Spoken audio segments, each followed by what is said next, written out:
Hey, this is Notser, and we're checking out another French battleship. This time it's the Tier 8 Richelieu. Highly requested. Makes sense though, this one actually existed, operated during World War II. There's footage of the ship even, and that's really exciting. Plus, anyone who likes the Dunkirk, it's basically just a larger Dunkirk. That's exciting for people who have a premium that they really enjoy playing. They want more of it, well, they're going to get more of it in the Tier 8. My build is really straightforward. The only thing that I changed is it's a Tier 8 versus a Tier 7 versus Lyon. There's not really a... I can't honestly say that this is the best possible build. It is a first impression. But because the community contributors get access to these ships pre-launch, we're given a premium version of them. It's a different ship in their stats. They don't want our testing to influence how the stats are kept in our account. So because it's premium, I can freely move commanders, and I just move my 19 in. And we got a nice broadside on that Amagi. So the Richelieu. It's a weird ship. I was a part of the Warships podcast, and I'm going to leave that in the notes below, the description below, a link to it. And I was talking about the French battleships, and if you want to hear way more about this, it was a really fun podcast for me. Everyone was enjoying themselves. If you want to hear more about French battleships, that's a great place to listen. But the Richelieu, specifically, is a very odd duckling when you consider the French battleship line identity. So, as I have played all of them, this one in particular doesn't play like the rest. This one plays like the Dunkirk, and the Dunkirk doesn't play like the rest either. The identity of the French feels like you need to be ready to have an open stance to use their guns. Either they don't have all their guns facing forward, or they have a weird location for the number 2 gun. You know, it's midship or whatever, and it requires a very wide, broad angle to bring that firing arc to bear. And since you don't have guns facing forward, there is no bow tanking. That's not even considered. Something like the France has 50% of their guns in the rear. That's a lot of guns to give up to bow tank. I just don't think that's a viable strategy. But clearly, the Richelieu can do that. Unfortunately, a bow tank playstyle is really conflicting with a flanker. It's not really what you want to do. If you choose to bow tank, you're giving up your advantage of speed, and you're not getting a lot for it. 380mm guns is not very impressive at Tier 8, and obviously that's a French trait. They're quad mounted, so it's not the worst accuracy, but it's definitely inconsistent. You can see these shells, when they hit, they do a lot of damage, and I'm punishing targets that show too much side, or they underestimate me. By the way, notice all of the enemy battleships pretty much are coming to this flank. Oh gosh, that Pensacola is so lucky. If he would have been just to the right, maybe a meter, he'd be dead, because there's like 2 or 3 shells that slightly missed him off his starboard side. But I can't address bow on ships. I don't have enough gun caliber to deal with that. I'm firing on ships that are 20 kilometers away because the ships that are close are bow on. And that comes with the territory of not only being a community contributor, but it's a new ship. Shoot it! Everyone shoot it! So I think that a lot of guys came to this flank after they saw where I was. They wanted to help their friendly destroyers. They definitely were in the chat really friendly. You know, when you hear someone, oh man, this guy, I've heard of you, you're really good, or she's really good. Someone who's not familiar is like, okay, I want to kill that person. That's what I am. Because if I take someone who's good out on the enemy team, I have a higher chance of success.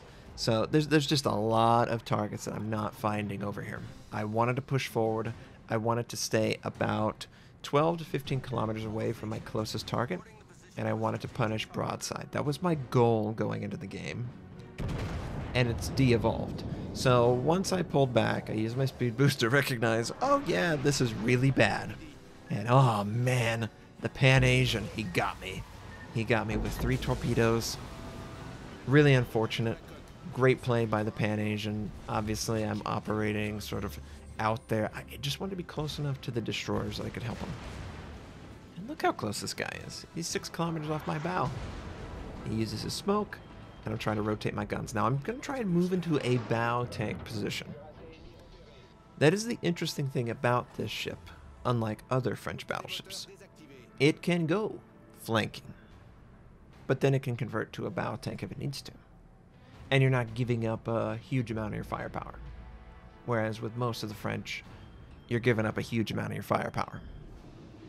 So I'm going to try and keep this island off of my starboard side, and I'm either going to fire on the enemy DD or that Pensacola. And I'm just hoping that the shells will go where I aim. Please go where I aim. And we find the Citadel, which is good. But we miss out on the kill, which is not good, and it looks like he's probably either going to go behind the island or maybe drop off eventually. But clearly this is very familiar to anyone who's played the Dunkirk. This is not new. This is not the new part. The new part is the speed boost and the overall speed. And I'm really hoping I can kill him with the shot. I elevate the gun in response to him turning away. And unfortunately, we don't kill him with that shot.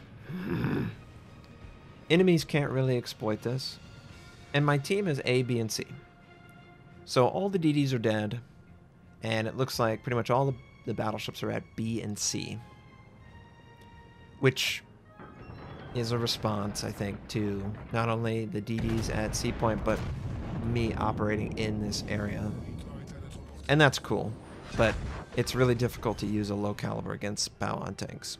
So we take out the Pensacola, which is cool, and I'm going to try and convert back into a flanker. I'm going to try and push forward, help the Benson, who volunteered to assist me in taking out this DD. And you should always appreciate teammates who go out of their way to help you.